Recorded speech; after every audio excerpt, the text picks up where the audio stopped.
बिस्मिल्लाहिर्रहमानिर्रहीम। आज हम कंप्यूटर साइंस का एक बहुत ही इम्पोर्टेंट टॉपिक फॉर लूप को डिस्कस करेंगे। फॉर लूप क्या है? सबसे पहले तो आपको ये पता होना चाहिए कि लूप क्या होता है।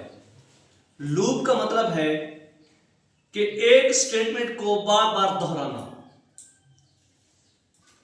आपको एक कंडीशन गिवन होगी, उस कंडीशन तक यानी जो उसकी लिमिट होगी उस लिमिट तक आपने वो स्टेटमेंट बार बार दोहरानी है, तो इसको बोलते हैं लूप।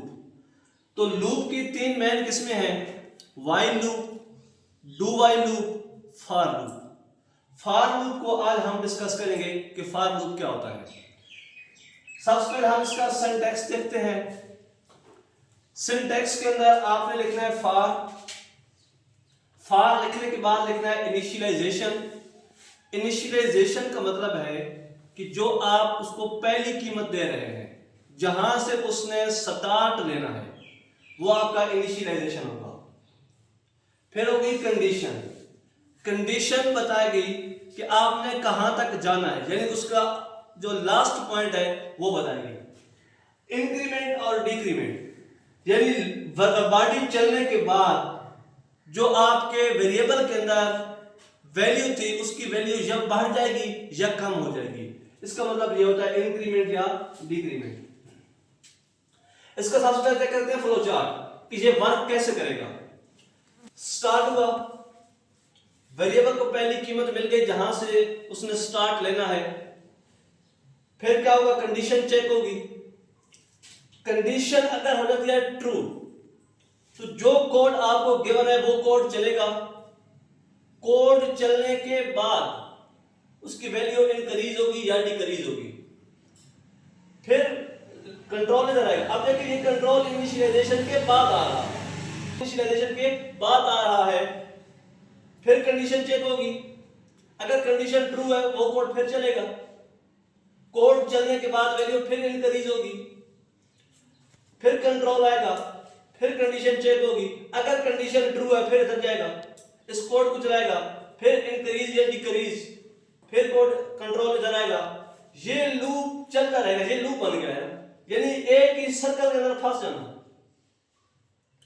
ये कोड उस वक्त तक चलता रहेगा, ये सर्कल, जब तक ये कंडीशन ट्रू रहेगी। जैसे कंडीशन फॉल्स हुई लूप स्टॉप हो जाएगा। अब इसकी मैंने एक एग्जांपल लिखी है आसान सी, वो आपको दिखाता है कि i = 1 है, यानी कि आपने 1 से स्टार्ट लेना है और कितनी दफा जाना है, 5 दफा आपने इस स्टेटमेंट को बार बार चलाना है। यानी कि i = 1 है, मतलब लूप चलेगा। चेक करें कंडीशन, क्या 1 जो है ये 5 से छोटा है या बड़ा है। अब जो 1 है ये छोटा है या बड़ा है 5 से, तो ये बात ठीक है ना कि 1 छोटा है 5 से, तो ये पाकिस्तान जो है ये स्क्रीन के ऊपर प्रिंट हो जाएगा, यानी यहां पे लिखा हुआ आ जाएगा पाकिस्तान। फिर जाएगा, अब जो है ना i की वैल्यू पहले 1 थी, अब i की वैल्यू 2 होगी, यानी कि एक i प्लस प्लस लगा हुआ है। इसका मतलब है कि एक वैल्यू बढ़ा दो। अगर यहां पे होता माइनस माइनस तो उसका मतलब होता है एक कीमत कम कर दो। तो i प्लस प्लस हो गया, तो अब i की वैल्यू 2 हो गई। फिर कंडीशन चेक होगी, क्या जो 2 है ये 5 से छोटा है या बराबर है। कंडीशन फिर भी ठीक है, कंडीशन ठीक होगी, ये स्टेटमेंट फिर चलेगी। अब इस स्टेटमेंट को चलने के बाद i की वैल्यू फिर बढ़ जाएगी। अब इसकी वैल्यू 2 की बजाय 3 हो जाएगी। फिर चेक होगा, क्या 3 जो है ये 5 से छोटा है या बराबर है। कंडीशन फिर ठीक है, तो पाकिस्तान फिर प्रिंट हो जाएगा। फिर i की वैल्यू 3 से 4 हो जाएगी। फिर चेक होगा, क्या 4 जो है ये 5 के बराबर है या इक्वल है, लेस देन है, तो 4 जो है ये लेस देन है। कंडीशन फिर भी ठीक है, प्रिंट हो जाएगा पाकिस्तान स्क्रीन के ऊपर। फिर i की वैल्यू 4 से 5 हो जाएगी। क्या 5 जो है इसके बराबर है या छोटा है, 5 बराबर है, तो ये स्क्रीन के ऊपर वैल्यू पाकिस्तान की फिर प्रिंट हो जाएगी। अब i की वैल्यू 5 से 6 हो जाएगी।